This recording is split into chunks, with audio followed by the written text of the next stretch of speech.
every time we said we were going to a doctor, I knew that we probably wouldn't find anything since every doctor that we had gone to, we've never been able to find anything.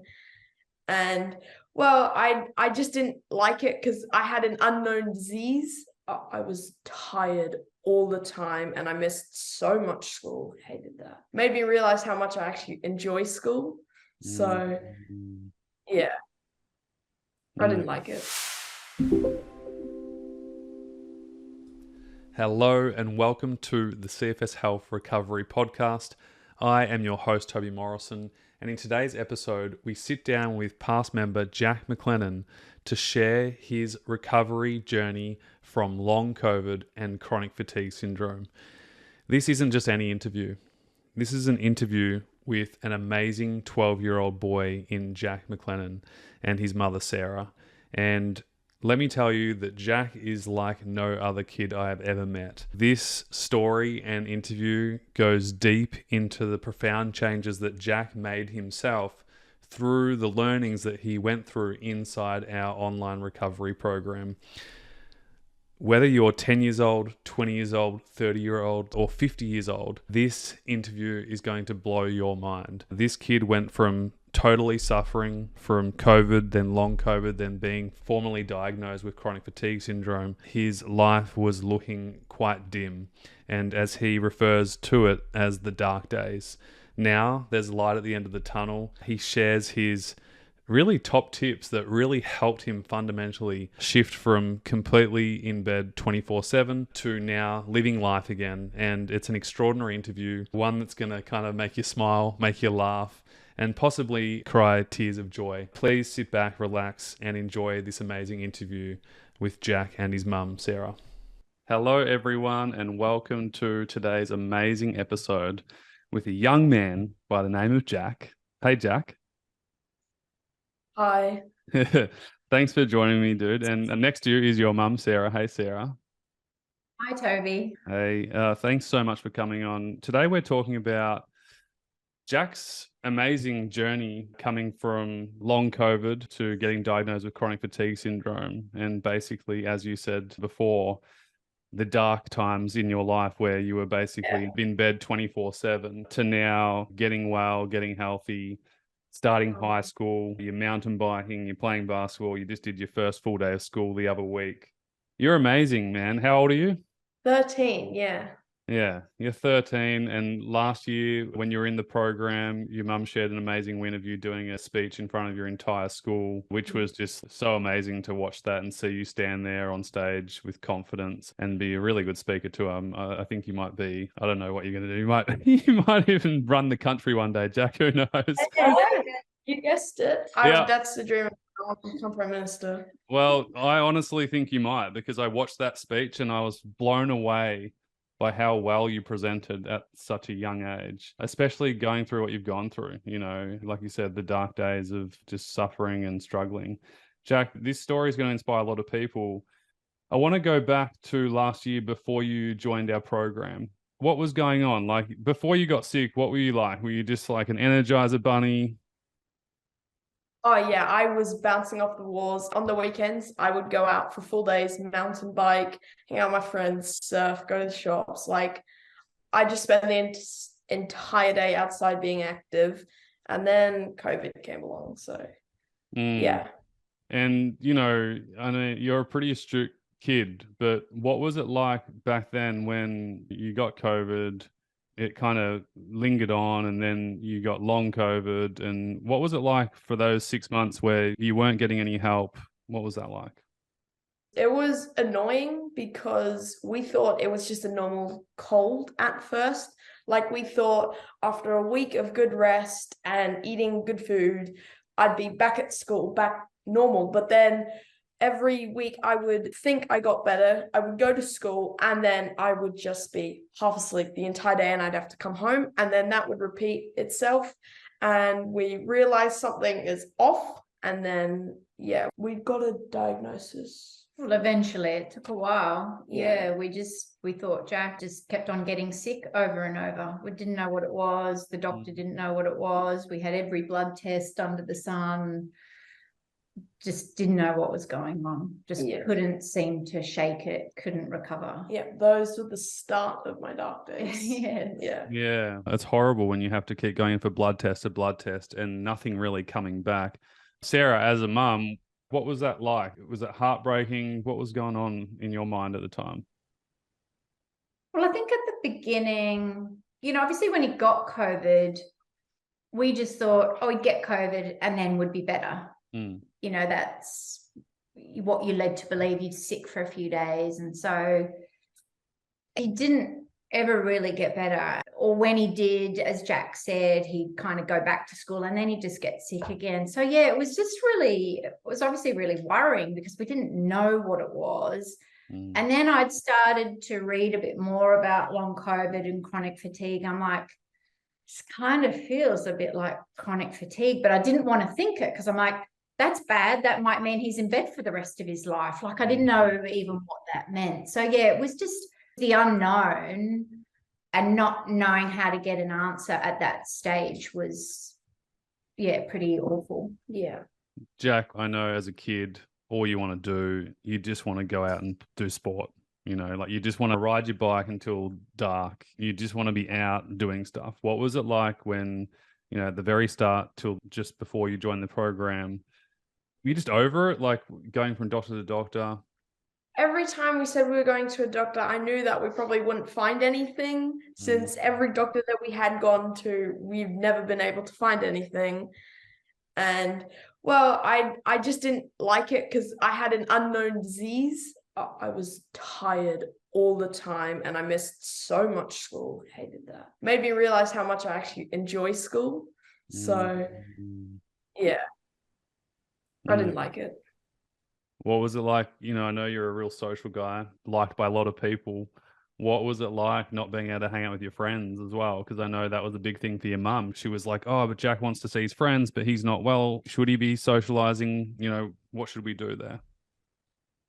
Well, I mean, I was really wanting to see my friends, wasn't I? I was, yeah. I really wanted to see them all the time. But over time, that kind of feeling kind of went away since I'd never really been able to see them for a long time. But yeah, it does get better. Recently, I've been seeing a lot of my mates. So as we said, the dark days, it wasn't only physically, it was mentally. I mean, he was so sad and angry and frustrated and severely depressed. It was pretty scary. Yeah. Yeah, I call it secondary depression, and not many people talk about it. People just on the outside, they just think you're depressed. They just think, oh, Jack's just depressed. He's just not motivated. And it's like, no, he's not depressed. He's suffering physically right now and he can't do anything right now. And so he's suffering mentally and emotionally because of that, which is secondary. You can't see your friends. You can't go crushing it on your mountain bike for 12 hours. You can't go shoot hoops for as long as you like. All these things that you're so good at, and then you just can't do them. Of course, you're going to feel miserable. For a while, I really just wanted to do it and I really wanted to get back to it. But whenever I felt like I could, I would. And then I would coming crashing back down with low energy, sickness, cough, sore throat, bad nose, sore tummy. I hated it and felt like isolation. I mean, it was isolation, but I felt really isolated from the world. Yeah. God, I'm so glad you're where you're at right now. It's amazing. It's so good. Sarah, how did you even find this program? Like, it's pretty amazing how quick you guys went through the long COVID journey, and then you went to a pediatrician and you got the diagnosis of chronic fatigue syndrome. But once you got the diagnosis, how long did it take for you to find practical, proper help? It was still a few months. So when we got that diagnosis, the pediatrician recommended we see another doctor who was dealing with people with long COVID.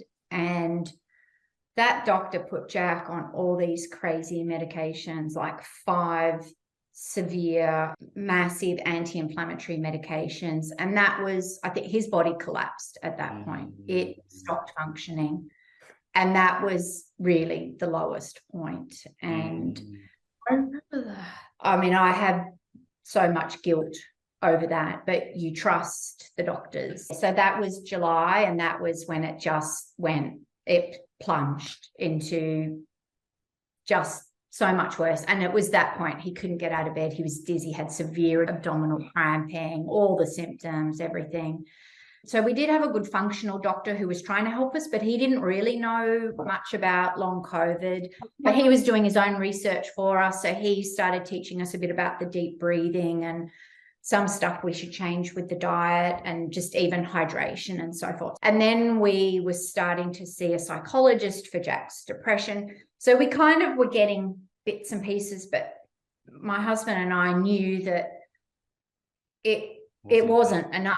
And we sort of knew that there was this puzzle, but we didn't know what all the bits were. And we knew we were doing maybe a couple of bits. And then I think I was just Googling like people do, and I must have come across some of your stuff. And it's funny, it was just a gut feel. As soon as I saw you and heard your story and read about other teenagers and other people who seemed so similar to Jack, and just the fact it was this holistic approach, I was like, I just knew it was what we needed. So yeah, I just kind of had this gut feel that it was going to give us all of the answers that we needed to get Jack and all of us out of the dark hole, because we were all in it. Can we go back, because you mentioned something pretty important that I think every parent experiences, and that's that guilt. And it's crazy because you actually were doing the right things. You know, it's not like you were doing nothing. You were doing anything you could. Can you just take us through that process? Because I know there's families out there right now who feel the same thing. Yeah, I mean, my husband and I talk about it, and I try not to feel it, but you don't know what you don't know. And you obviously put trust in the people around you. And even after Jack had COVID and we knew he wasn't better, I should have just pulled him out of school for another month if that was what it took. Again, the power of hindsight, you know, knowing what I know now and the journey we've been through and how we've let Jack rest. If only we'd done that sooner. But, you know, you can't live like that. It is what it is. And I think we just have to learn from the experience. And we've all learned so much through it. But yeah, I think the flip side of the guilt is, I think we know we can overcome so much stuff together. That they were really hard times, and we got through it, and Jack got through it, and Pete and I got through it, and we survived. I feel like we're stronger because of it. Wow, that's amazing. I'm excited to talk about later on, actually, like when Jack started the program, and there was a process for you as a mother in that piece, and Pete as well, you know, Jack, your dad, because you guys were jumping on coaching calls with the coaches and myself and learning the content too. You know, it took a team effort to really help Jack implement this stuff. And it's not easy at any age, to be honest. It's not easy when you're 10. It's not easy when you're 20. It's not easy when you're 50. You know, it's all hard. But I think it takes something quite unique and special as a young person to have the family really together in this as a team, and, you know, everyone doing their bit. When you joined the program, so you found us on Google, which is great. I'm so glad you did. What happened? You know, it's always a bit scary when you try something new as well. And especially for Jack, like I know for a fact that when I was going through this, and I was a teenager too, when I went through it, I was done. I was sick of seeing another person, another doctor, another treatment. We try at CFS Health to change that experience because we know we're different. You know, we're not like anything else out in the world. But what was it like the first day you joined? Because it's like, Jack, did you even want to do this? Or were you like, Mom, I'm done? Well, I mean, I knew that if we did this, we'd probably have to stop seeing like hundreds of doctors every week. I also heard your how to help us and some of your solutions, and I thought that they were good, and we're probably going to get out of this horrible thing now. And I just thought I didn't want to see any doctors anymore, so I also liked how your course sounded. Yeah, cool. Okay, that's cool, because it's kind of rare. You know, I remember when people used to come into my center, and the first session, no one wanted to come, right? Because it's like, oh, is this going to be another appointment? And then they meet us and they meet the team and they go, oh, wow, they're not like anything else we've ever met. You know, these guys totally get it. They're different. They're practical. They're proactive. Sarah, for you as a mum, and obviously Pete's not here, he's probably working right now, but what was it like as a mother and father when you joined the program? Yeah, I mean, I guess we didn't know whether it would work. because most of the people in your program are adults and consume the content themselves, Yes. and obviously work, based on what's going on inside, what resonates and what works. So we were also a bit unsure as to how we would make it work. The fact that it was online and you could consume it whenever and however you could was hugely helpful, because as Jack said, even him going to doctors was well above his baseline. We learn about the baseline. And that was the first thing. I was like, well, even going to a doctor is just exhausting him. He doesn't have the capacity for that. So I think what it did was it gave us permission to just let Jack rest. That whole learning around the baseline was amazing. And so Pete and I, we started, both of us, watching all the videos from the beginning, and obviously starting to join the calls and stuff. And so we started to have a lights on moments going, okay, right, well, this makes sense. Yeah, this makes sense. Let's try this.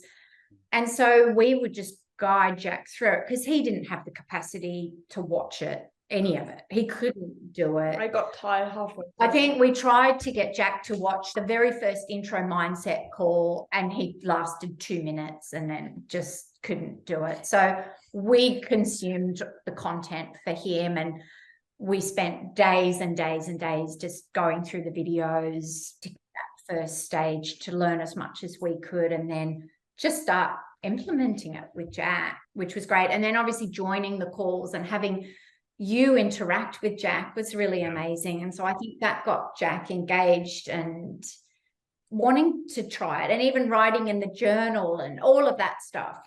Jack, I think, didn't really understand why, but knew that it was part of it, and so gave it a go. So good. Like, that's seriously all it takes. You don't even need to understand why sometimes. As long as you're just doing it and let the work do it for you, you'll get the results. And it's, I see that all the time when people actually stop, like, but why am I doing this? Just don't even question it.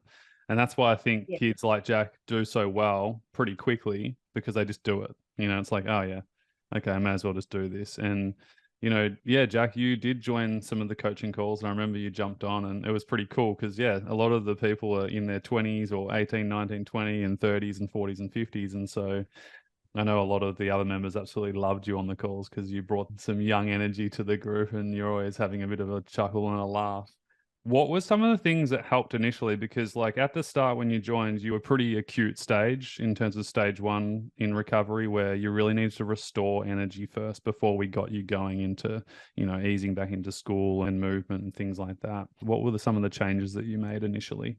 Well, one of the things was I tried to get outside more, because actually just being outside gives you energy. It's really weird. I didn't really have the energy to walk outside, so I would just force myself to get up and go sit outside, and I knew that getting back would be easier because I'd have energy from it, and I'd sit down outside and then the energy would just come to me. It's really weird, and it would just happen, and it's So the sciencey answer to what you're saying is we got you in a good circadian rhythm throughout your entire day, which was structure and routine. And so, we'd get you up at a set time for breakfast, a set time to go outside, a set time to come inside and refuel and re-energize and get that nutrition into your system. What else helped? Your food and dieting ideas, a lot of them were quite good. Did you guys have cookies on your list? For people who aren't in our program, we have a whole kind of cookbook basically for breakfast, lunch, snacks, and dinner. It's really about making sure that you're having really good blood sugar levels to balance your energy system out through the entire day. And so every single meal or snack in that is conducive of basically leveling out your blood sugar levels. So Jack, especially someone like you who's not bouncing off the walls and having a huge sugar spike and then feeling really crap after 1 hour. And so that would have made a huge difference for you. That, just going back to that breathing, that really helped me. It would calm me down, and I would feel like I had energy, but I wasn't bouncing off the walls with too much energy and overexcited and stuff. I would be calm, but I knew I had energy, and that was really nice. Those three things are kind of the most important at the start. Yeah, I mean, I think we just dialed everything back, and we didn't, like, up until that time, we'd still been trying to send him to school. I mean, it's like bamboozles me now, but we just took the Not your pressure fault. off. Yeah. And yeah, I know. And we took meals to him in bed, and we fed him every 2 hours. And again, like as Jack said, I went through the cookbook, and I just everything every 2 hours on the dot. And that was, I mean, all the advice you give is awesome, but every 2 hours, and that really helped, letting him just rest, not expecting him to do anything. And then obviously the sunshine and the deep breathing, like that was for us sort of the checklist every day. It kind of worked. Also, I've got another 2 things. Number 1 is the journal. I liked writing in that because in the morning I would wake up, and then I think after breakfast I would go upstairs, and I was getting changed. I would write in it, and I think I would write down, I'm grateful for having the pool and like being able to go outside, having clean water, having a nice family that looks after me, and a couple other things that I cannot quite remember. Oh, also one of them was, what do you want to do today? That helped me because it helped me plan out what I wanted to do today. Exactly. And I remember when we had our first coaching session and you were still pushing and crashing all the time, and you would try and do basketball for way too long, and then you'd feel horrible. And I think I said to you, I said, Jack, you can't go and play basketball for 30 minutes.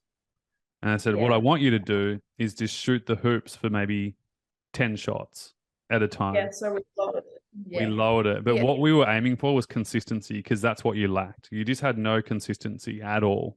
And so our goal initially for the first kind of, I think it was like 3 months, was like literally every single day has to be consistent, And for people who don't know what the daily journal is, it's our custom daily planner, which is basically how to have an awesome day and how to reflect on a day as well. So it's like a 3-minute kind of process in the mornings, which is super easy to do. But also, Jack, it gave you something to do. And I think that's so important when you're feeling overwhelmed and lost and you feel like you can't do anything because you're comparing your current life to your old life. You close the gap by picking up that journal and writing in the daily planner, because you could then focus on doing the things that you could actually do in that moment,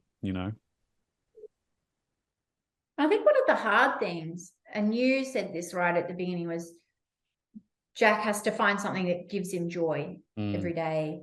And we had no joy. There was no joy in our house. Again, it was just that darkness. And so we actually had to put in a lot of effort into finding things that Jack could do that was within his baseline that would give him joy. So you might want to talk about some of those things. I know at first I was like, I don't like this idea, but then I realized it was a good idea. And the idea was audiobook. And at first I was like, I'm not old enough to listen to an audiobook, there for later on. And then I actually started listening to one because I had nothing else to do, and I started to enjoy it. And here I am now listening to I think like 20 book series or something. It's insane. And this audiobook goes for 54 hours, and I've already cruised through like 20 hours of it. And also, we would sometimes put the audiobook on and do art, since I had such a big passion for art. Like throughout year 4, year 5, and year 6, I loved art. And we just put the audiobook on, and then we just paint on just like paint by numbers. And then I really enjoyed doing that. Yeah. Amazing. Yeah. One of the things we talk about in the program is there's 2 ways to build your progress. It's body and brain. So physical capacity, you build that over time, and then you build your cognitive capacity. So, painting, and that's still physical too, but hugely cognitively. But also, audiobooks, learning, retraining your brain into doing these types of things. Yeah, I actually also had a lot of brain fog. Oh, yeah. Yeah. And my brain fog was wild. That was one of the reasons why I would have to one of the reasons why I had to leave a couple of the calls at the start, because it just wasn't going in. It was going in my ear, then coming out the other one. I would take in probably half of it, and then I would start to feel tired, since it took a lot longer for my body to like compute what everyone was saying. And yeah, so I just would have to leave. And listening to audiobooks has kind of in a way taught me to have less brain fog. I don't exactly know how, but it has helped. And every night, my mom, my dad, and my brother, we try to read for 10 to 20 minutes every night. And that has helped fight off brain fog, because recently I've been noticing it's a lot easier for me to read for 20 minutes since I've been doing it most nights. We only just started that though, and it's been again a gradual process. So back when you were really sick, there was no reading. There was no reading. So you're explaining the 3 stages perfectly, and you might have forgotten this, Jack, but there's 3 stages to recovery. There's stage 1, which is restore, where you did that. There was those 3 key areas: nutrition, sleep, circadian rhythm, and restorative breathing, calming your nervous system down. Stage 2 is re-strengthen, where you were starting to get outside a bit more, shoot the hoops a little bit and in the pool, but it was very gradual. You were aiming for that consistency. And then stage 3 is the re-energize stage. And that's where energy creates energy. And that's why when you're reading now, you've built the capacity up over those first 2 stages that you go, oh, wow, reading's easier, or listening's easier, or learning's easier. Yeah. I've also actually got another thing.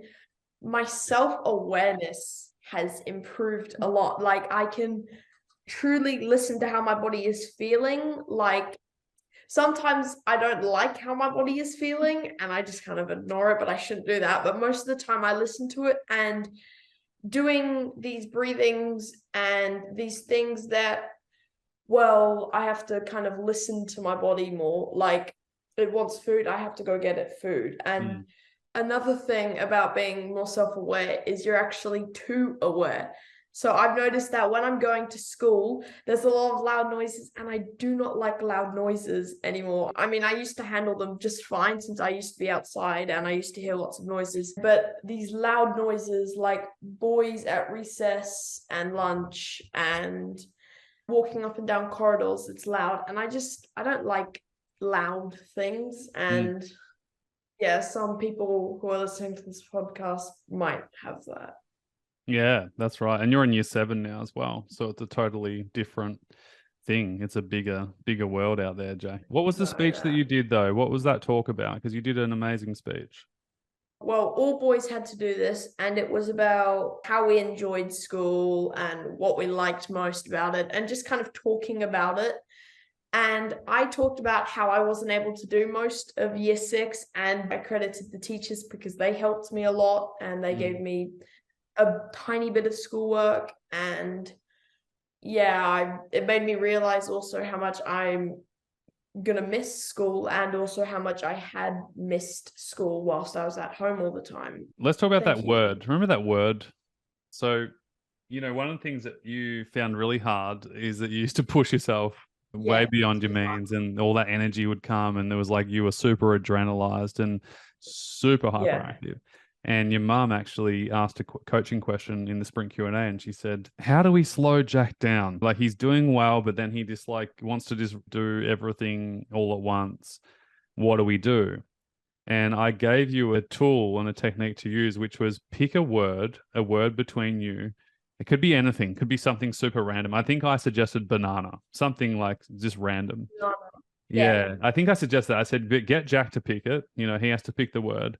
And that word basically means, okay, I need to slow down a little bit here, or I need to calm myself down. What was that word? And then how did that help you? Yeah, so it was one night after we'd had a fire pit, and I was about to go to sleep, and I was talking with my mum, and we had worked out, and I was saying stuff about how my legacy for fire is going well. And we laughed about that. And then I realized, hey, it should be fire legacy.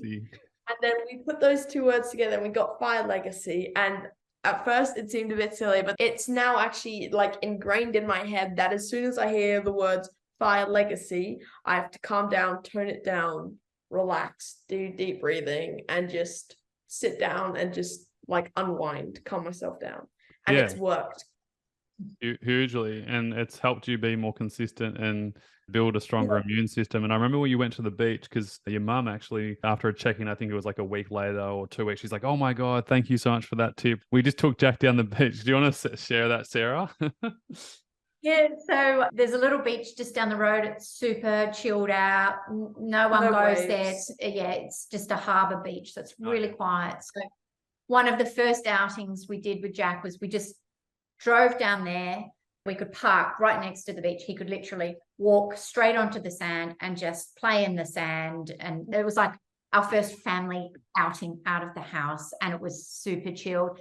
But then the first time we did it, Jack would kind of get carried away and like run into the water and start running around with the dog and just couldn't contain himself. So so I asked you that question. So then when we did it again, Jack was getting overexcited. And so I yell out at him, Jack, fire legacy. And it works. He came and sat down, did 5 deep breaths. And it meant when he got home, he didn't go dizzy again. He didn't sort of have a mini crash. And we did that. Like that was, again, the consistency thing. Like we did it for weeks in a row. It works really well.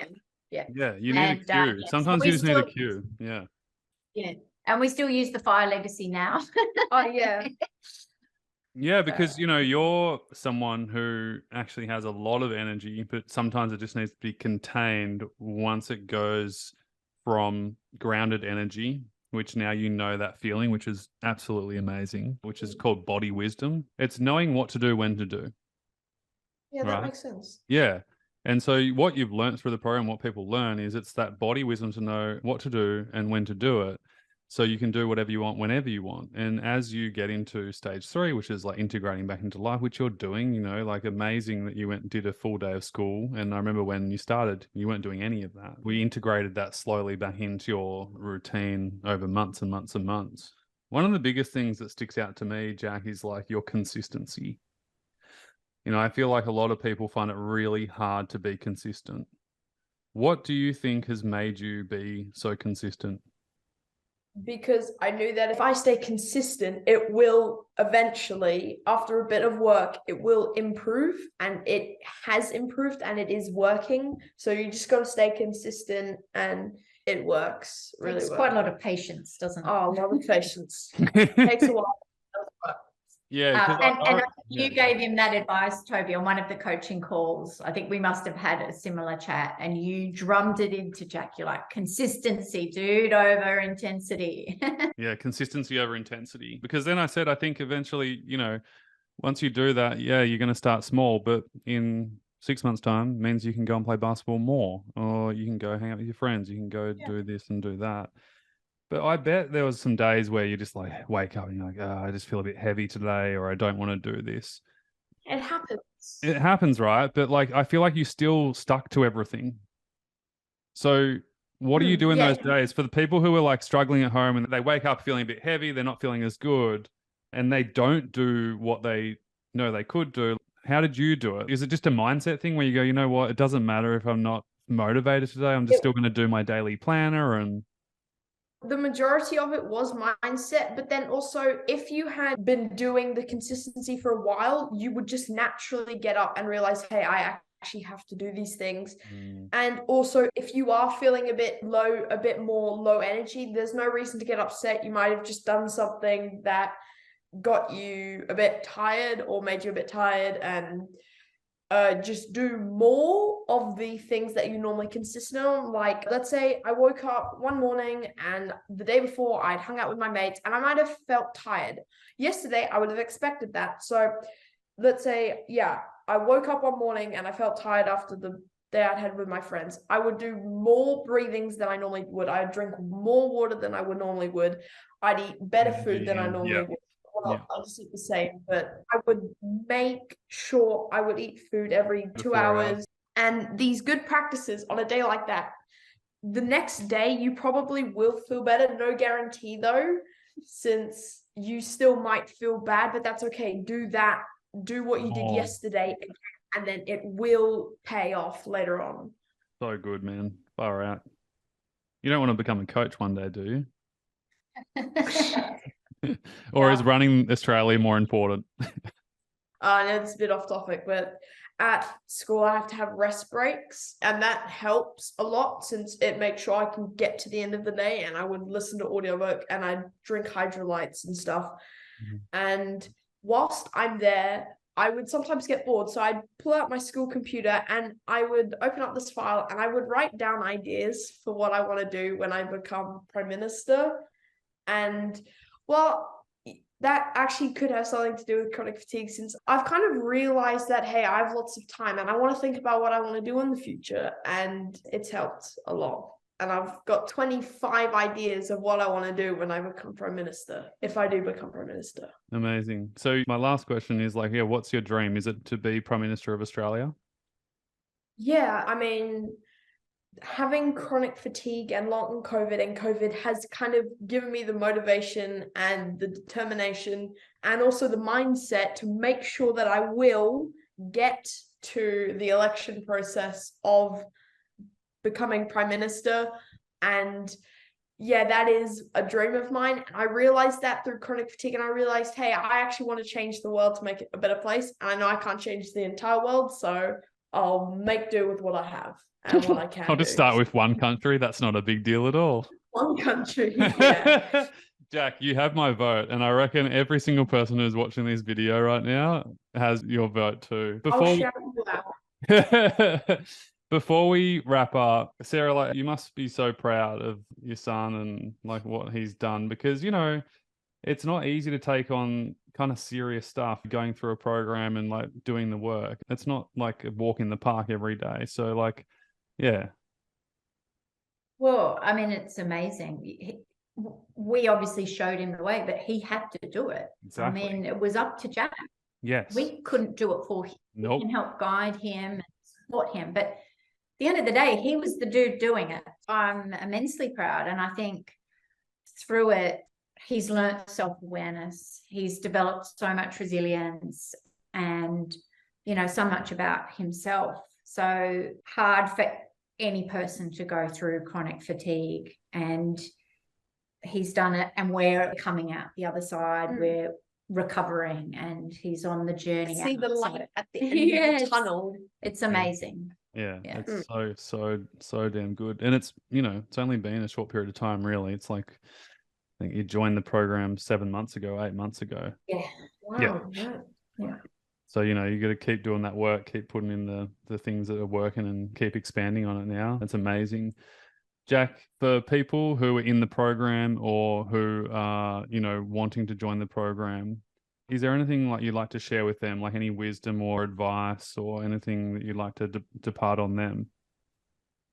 Well, I mean, most of what I've said before, that is the advice I would give them, since that's what has helped me get out of this dark time. Yeah, I mean, I've already said what I think could help most people, but just consistency over, what was it? Intensity. Yes, that's it.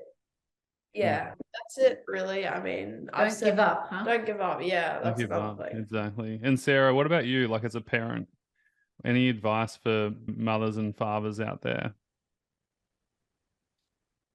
Yeah, I think patience, like letting go of expectations. You know, I realized going through the process, my own perfectionistic tendencies, and, you know, you would talk about it. And I saw it in myself trying to help Jack. Like, every time he'd have a bit of a setback, I take it as a failure. And so I've had to deal with that. So I think, you know, lower your expectations. Everyone in the process, I think that's been a big learning. Be patient and just, yeah, let go of those expectations about where you think you should be by a certain time, because, you know, if I'd planned this, I would have thought we'd be so much further ahead, but you can't. And we're just overjoyed for where we are now. That feels like. I also have something else. Small steps, not big steps, small steps. They are so much more beneficial than these big steps, because small steps, you can feel more achieved and it will actually help you feel better and they work better. So, like, for example, I went the first couple weeks at school doing every second day. I would stay at school till the end of recess, then I would go home. Then after a couple of weeks of doing that, I did till the end of lunch every second day. And then after that, just about a week or two ago, I started doing full days. And those small steps, not these big steps, like every next week, you will be able to move up a day. Even though you might think that that's how you feel and you will feel, it's probably not. but it might, though. Again, no guarantees, but small steps are really beneficial. This card just is on my desk out of the pile. I have those cards. Yeah, we sent them to you. Consistency over intensity. You know, these are these quote cards that come when you're going through the program, all these reminders for you. But that's really what you're saying here, you know, is just showing up, showing up, showing up, showing up, doing the daily. Exactly. So important. And Sarah, did you watch the Loved Ones workshop? Yes. And that was excellent as well, because every day we'd say to Jack, how are you feeling? How are you feeling? And we had no idea that that wasn't the right thing to do. So that was transformational in the way that we talked to Jack and the way we interacted with him, actually. That was very helpful. Yeah, one of the things for people who aren't in our program is that we have a loved ones workshop. And again, there's 3 stages as a loved one that you'll go through on this journey. And part of it is stop checking in all the time and mentally rehearsing that something's wrong, because you're constantly focusing on what's not good, what you don't want, and what they don't want either.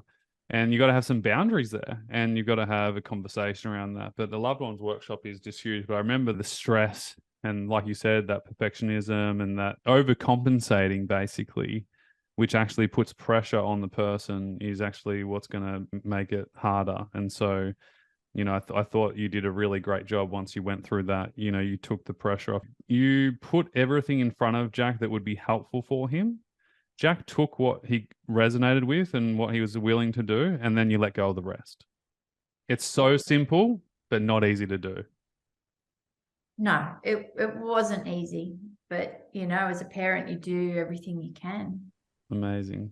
Guys, thank you so much. Jack, we're voting for you. When are you Prime Minister? Okay, now this is going to be the bit that seems like a long shot, but I do want to do it.